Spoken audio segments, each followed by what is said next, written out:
Oh, all right. We are back home and back to reality and mountains of laundry and exhausted children and exhausted parents, but very full hearts. We had a great trip and some fantastic memories made.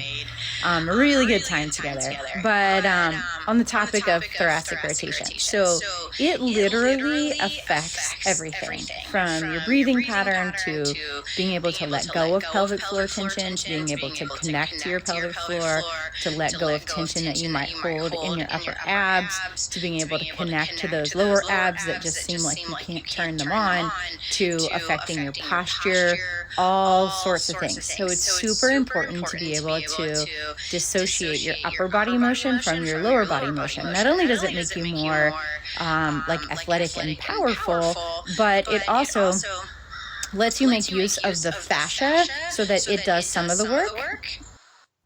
All right, so when you are able to transfer some of your workload to your fascia, it allows you to make use of potential energy. So you can store up energy in your fascia that you can then make use of so that your muscles don't have to work as hard. It makes you more effective and efficient in your movement. It gives you better quality of movement, and it demands less energy of your body. So it means you can perform at a higher level for longer. And you can apply this to all sorts of things. So I'll come back on in a few hours and give you some examples of this. But being able to separate your upper body motion from your lower body motion allows you to make use of this fascia, and it also helps you to control stress in your life because there's so much nerves that pass through your rib cage that affect how your body responds to stress, and it helps you to connect to those hard to connect to parts of your core. So many reasons to be good at thoracic rotation. Okay, so as promised, let's talk a little bit about fascial slings because they help us so much to create that graceful kind of movement, but also to create movement that doesn't require holding tension, that isn't effortful. And if you don't have to hold tension, then you can let go of all of those places where you tend to hold tension. And so I want to talk about it a little bit as it relates to everyday life, and then because I just went snow skiing and because I have been having these conversations repeatedly as it relates to snow skiing, for those of you that might be appropriate for, I want to have that conversation about snow skiing too. So fascia is the soft tissue that encapsulates our muscles and runs in between our muscles. Fascia is the soft tissue that makes up the space in between our abs. It's where our linea alba is. Fascia has a big role in the pelvic floor and in supporting the pelvic organs, that when people experience pelvic organ prolapse, there are issues with the fascia there, just like there are issues with the linea alba when people are experiencing diastasis recti. And so you cannot voluntarily contract your fascia, but as you contract your muscles, it creates tension across your fascia.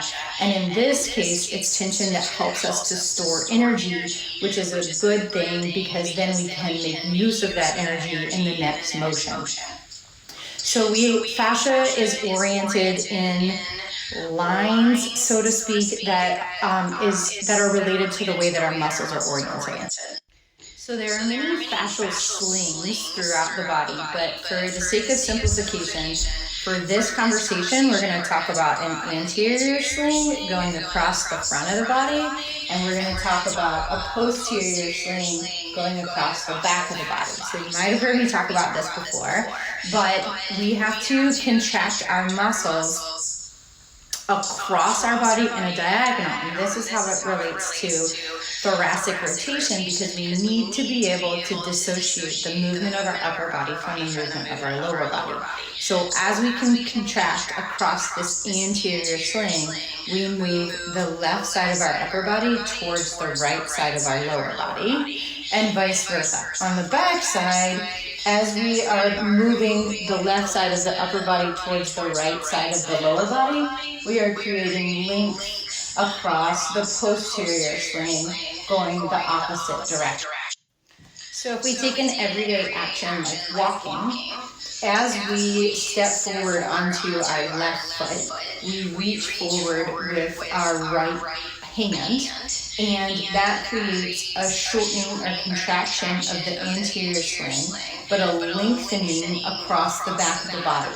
So as we lengthen here, we are storing potential energy in our fascia that when we get to moving from this step and transitioning to the next step, then we can capitalize on the fascia or on the energy that exists in that fascia to help propel us into the next step. And that means that it requires less energy to walk. This is why it's easier to walk in a rhythm when you walk for a period of time than it is to stop and start. Stopping and starting takes more energy. Continuous walking makes use of the potential energy that's stored within your fascia. So you can think of this like a rubber band. As we tension it, we are storing potential energy, and when we let go of that tension, it springs back and it helps to propel us into that next step. So it happens across the front of your body and the back of your body on both sides throughout your whole gait cycle, throughout each step. So I'm going to switch sides so that you can see the other side. So if I'm stepping with this foot, then this hand is behind me, and I'm creating length now across that anterior sling. That when I lose that length, it helps to swing me forward into my next step. And so that tensioning and that relaxation of tension is part of what makes movement smooth and graceful and effortless as opposed to effortful. So that's how it relates to walking. Now let's do snow skiing. Okay, so for anyone who's still listening to my long-winded self and to whom the snow skiing conversation is appropriate. If this is my hill and I'm skiing across the hill, all of my weight is on my downhill leg, or the substantial majority of my weight is on my downhill leg. To slow myself against gravity, my uphill leg has much less load on it.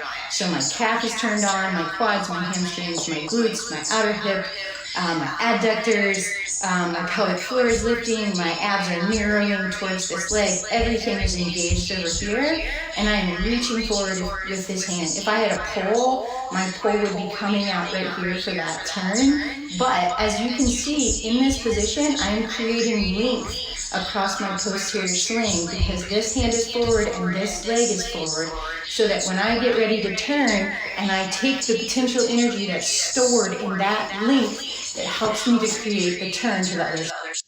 Alright, so hopefully this helps you to connect some dots and see why when you feel like you have pain in one place or an issue in one location, it's never that one location because it's all so interconnected. It has to work together for you to have effective, efficient movement without the need to clench and hold on.